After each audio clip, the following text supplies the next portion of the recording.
Hello and good evening to everyone watching. I am Sayitrisha from the Guindy Times, which is the official campus magazine of CEG, ACT, and SAP. Today, we bring to you our newest interview series, the Hustlers Summit. This series aims to showcase Chennai's top entrepreneurs and highlight their journeys and how they became the best. It gives me great pleasure to introduce our speaker, Mr. Dinesh Arjun, an alumna of Madras Institute of Technology, who is the co-founder and CEO of Raptee Energy. Mr. Dinesh is also the founder of other startups and establishments in Chennai, such as Broaching India and Dino Motors. And he possesses a great zeal for motorcycles. Raptee Energy, his company, aims to provide sustainable mobility in the form of electric motorcycles with a vision of evolutionizing commuting. It's a true honor to be having a word with him today. The Guindy Times thanks him for taking time out of his busy schedule and agreeing to share his valuable insights with us. So, hello, Mr. Arjun, and thank you so much for agreeing to do this. Thanks, Trisha. Appreciate the invite. Yeah, glad to be doing this. So, let's get right to it. The first question we have for you is probably a layered one. So, we want to know about a little bit about your educational background. So, how does one go from a bachelor's in production to a master's in industrial and to getting into something like starting your own company? So, as an 18-year-old, what aspirations did you have like when you entered this whole engineering field? Oh yeah, awesome, right? So interestingly, I was one of those one of those kids who joined engineering because he wanted to join engineering, not because his parents forced him to join engineering, right? So yeah, this is I knew this is what I've always wanted to do. That's also because of the way that I was raised. Both my parents are automobile engineers. My family has a background in mechanical engineering in general, so I always knew what I was going to do. I mean, obviously, every kid wants to be a pilot, this that, but mechanical engineering was a very obvious choice. Fortunately for me, I got into something a little bit more narrowed down, which is production engineering, and I think, for me, it just fit, right? That's also, I was brought up in a manufacturing kind of a setup, so that made a lot of sense, and that kind of helped me follow my passion towards manufacturing as well, right? More than motorcycles, manufacturing is what kind of excites me more.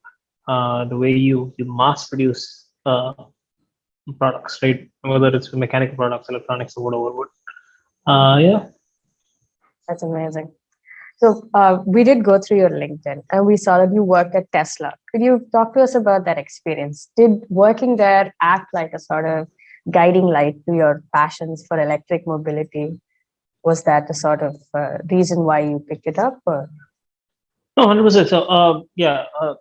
So I was there in a temporary role, and then when they did convert it into a full time role, I did move back. But the intention was I was already running two ventures here, so I was never went to the US to go and get a job. Interestingly, this is the only interview that I had, and I got in, and I was like, okay, why not? Let's give it a shot. I was with them for about 8 months, and when they decided, okay, this is gonna come now, convert into a full time, I didn't want to get stuck there, for lack of a better word, and decide, okay, I want to move back, right? But yeah, it was definitely an amazing experience. Fortunately for me, and unfortunately for Tesla was going through kind of uh, a bad period, right? So they were running out of cash. They had fired close to 7,000 people. Fortunately for me, that meant from day one I was given, you know, big responsibilities, right? So I was managing two production lines from day one, which gave me a lot of context. I till then I'd never worked in a corporate setting before. I had run my own companies, but I've never really worked under anybody before. So it was a great learning experience. I think most of what I do now I owe to my managers there who definitely supported me even though it was a short stint. But I think the work culture there was amazing, right? You were not working just because you wanted to work a lot, but you were working because there was a unified goal of sorts, right? Everybody was working towards something bigger than each individual. So I think that's something I don't think I see in a lot of other companies. So, so tell me, did you have that a moment like an epiphany where you're like, okay, this is something I want to do. I want to have my own brand out there. I want to have my own company. Like, at what point of your life did this hit you? Like, this is what I want to do. Definitely not. I think Raptee is something that has been in the works for, or had been in the works for a very long time. We were just flirting with the idea for a very long time, and then slowly it kind of evolved. Uh, we were still not sure whether we wanted to be a brand on our own, or we want to build sub components, we want to be a contract manufacturer. There are definitely a lot of options.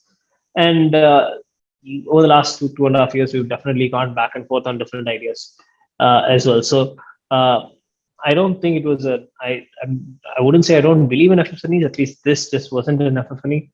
It was a very organic evolution. I think that's always better than waking up with something on one day and regretting it the next. So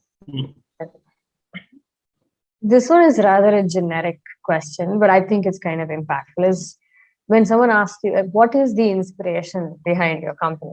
So, did you have an inspiration behind Rapti? Like, when did you yeah, realize? 100%.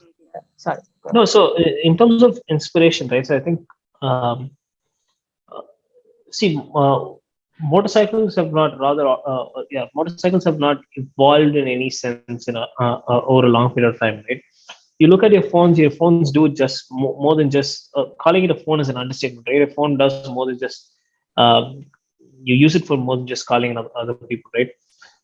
And with it's evolved so much that it augments your life in every which way, right? And obviously, there will always be people that say, phones have spoiled it for us, but it's connected us to so many people. It's given us, uh, it just makes so much sense, right? But say very similarly, you spend a lot of time commuting. Commuting is an integral part of everybody's life, right? Everybody has to commute. Obviously, with even with work from home culture, commuting is still no is still nowhere close to going away, right? And we spend a lot of time with our vehicles and our automobiles, and it's something that we take for granted, right? This hasn't evolved in a very long time. Like motorcycles are still the same motorcycles that you have 30 years ago. Obviously, you have fuel injection, etc., etc. But it's still a product that you have to care for, make sure it's running, make sure it works, and all that, right? So what's the next obvious evolutionary step, right? And that's kind of where we're going. It's not just about taking you from point A to point B, but making sure you get there safe, you travel safe, you get there safe, it makes your commute easier and more comfortable, right? And I think that's kind of where we kind of started the basics for Rapti, right? So it's also because a lot of people. I travel a lot. Keith used to travel a lot. Puneet also travels a lot, right? So Puneet was traveling from what I think Ashok Pula to his office was near Kovalam. So he was traveling a lot. So like the commuting played a huge role in our lives. So I think that's what was the motivation behind Rapti as a company. ahead. Yeah. When you started off establishing Rappi, what were like the key challenges you had to face when you were trying to set up your own brand? So, So I think we're still setting it up. So we're nowhere close to. I think the challenges are just popping up. I think setting up the company is the easy part, right? Now getting good talent, getting especially in a very capital intensive field, getting capital is a challenge. But more importantly, just because how um, out there this segment is, right? Automobiles is something that everybody at least claims to understand to an extent, right? It's not the same with SaaS or something else, right? So when you go with an electric vehicle product, you're immediately reduced to, oh, okay, you're one of those guys who's trying to, get components, put them together and make a motorcycle, right? Uh, So that's something that we fight on a daily basis, where we're trying to bring something which makes sense for the Indian audience, right? We're still seeing a lot of brands that are struggling, even big name brands with a lot of investments, struggling with products that don't fit, um, our use case, and that's because you know these products are built for another consumer audience, mostly predominantly the Southeast Asian audience, right? So yeah, it's difficult for us to kind of convince people that we're working on something significantly different, and to kind of act as a brand is on the harder side, and we fight that on a regular basis. But that's okay. That's part of the game. So coming back on your point, you said one of the challenges was, finding good talent, right? So I think this question is more pertinent to the students that are watching this interview. You as an employer, right? What do you look for when you're hiring a, a potential employee? How do you select them? No, so I think the only thing that, not just me, right? I think across the team, the only thing that we look for is the eagerness to learn, or the curiosity to learn, right?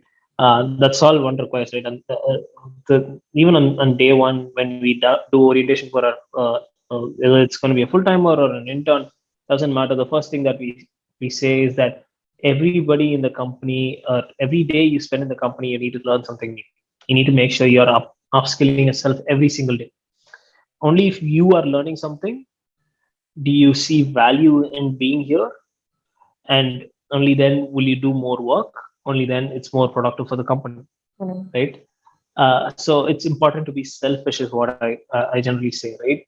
And I think that kind of a person who really wants to come and actually upskill himself is what himself or herself is what we look in a person, right? Like what we look for in a person. The curiosity to learn, the curiosity to see how, why not challenge what's considered correct, and say why not this, and why can't we do this. It's kind of. That's good. You did talk about the amazing work culture at Tesla when you worked there. Could you tell us a bit more about the work culture at Raptee? So, what kind of work culture have you established? I think you can answer that question, right? You've been here. Yeah. You know a bit of how we do things here. But yeah, I mean, I can give you a couple of pointers, but I'd like to hear from you as well what you thought about work culture at Rapti. Well, I think we're pretty laid back, and when I mean laid back, in terms of the way we kind of like interact with each other and have the setting at office, but that also not definitely not in terms of the pace, right? We set realistically aggressive goals, very specifically, realistically aggressive, not just plain aggressive. We set realistically aggressive goals, and we definitely aim to kind of achieve it. And I think what we've done in the last 2.5 years is pretty amazing.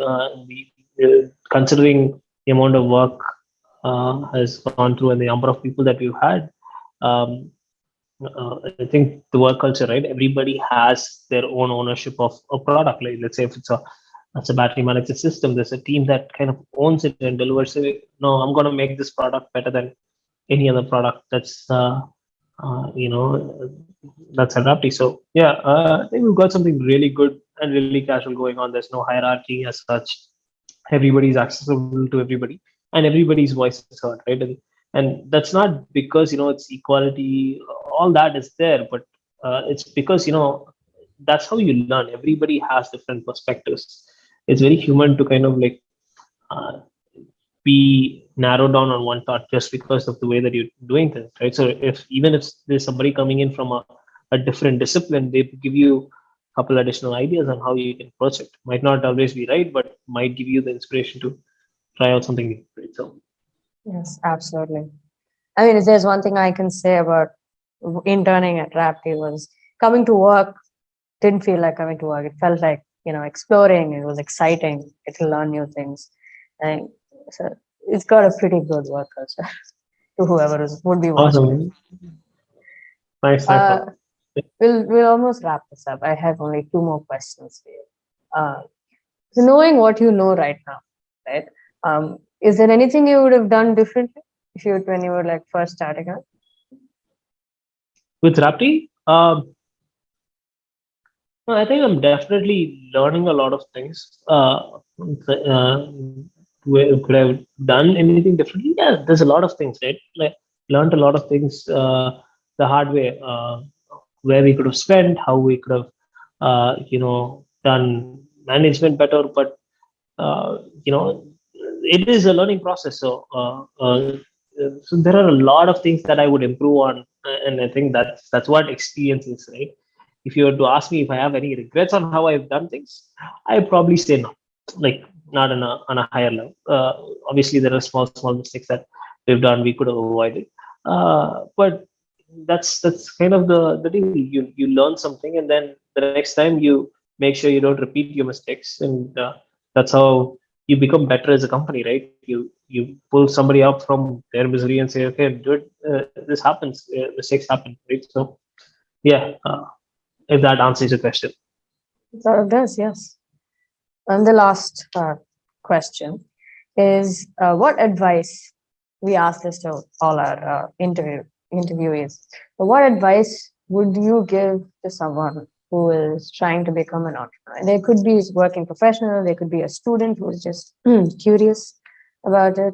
Um, Yeah, I think there needs to be for somebody to be an entrepreneur or for somebody to be doing anything. There needs to be a balance between being very cocky and being very grounded, right? You need to be cocky as well when it's required. I mean cocky, be confident about yourself, right? Cocky might not be a great word, but confident at the same time be grounded, right? You need to make sure your facts are right, uh, but at the same time, if somebody says, this is not right, you're doing something wrong, you got to stand your ground and say, no, I know what I'm doing. I've got like the metrics to back it up, right? I think that's what is most important. What I've seen myself and a lot of my friends do is go on the extremes of both, uh, where you get too confident that you kind of forget about what you're really doing, and then just get carried away in your own, uh, you know, stuff. Or at the other side, you get so much advice from people that really good people, right? I'm not saying people who don't know about stuff, but people who've been there, done that. But that not necessarily has to be, or could be the right advice, right? It could be because of stuff that they've seen in their life, which could be because of a certain. There's always something good to be taken out of it, but yeah, you need to be open. You need to whatever input that you're getting. The best advice or the best advisor is a person who asks you the right questions instead of saying what to do, right? They ask you the right question to make you think whether you're on the right track or not, instead of saying, no, this is not right, or yes, this is right, right? So I think the reason I'm bringing this up is, especially now when the startup culture in Chennai is kind of booming, there's a lot of people who kind of like come in and kind of help out. I've had some amazing advisors uh, through course, but I've also had people who've kind of uh, I wouldn't say put me down, would say, okay, maybe you're being a little too ambitious, or you should be doing this, you should be doing that, right? So that's something that I'd advise students or budding entrepreneurs to be a little wary of. But yeah, right. The most important thing is to put yourself out there and try something new. Not just go through the standard. Okay, I finish college, I join engineering, I get a job, I get married, I settle in the US and do my masters, right? That's the easy way to go.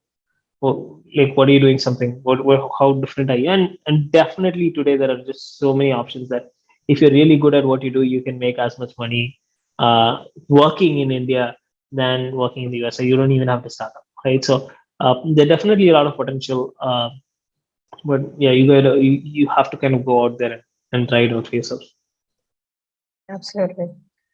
Uh, Before I end, I must ask you, what is your opinion on this whole initiative by the Guindy Times?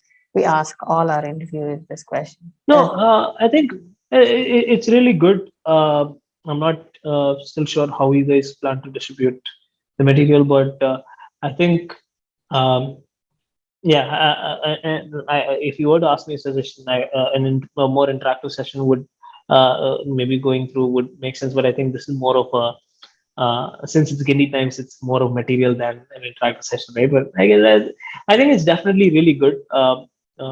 Keep going at it. Make sure you get the information out there. People need to kind of see it.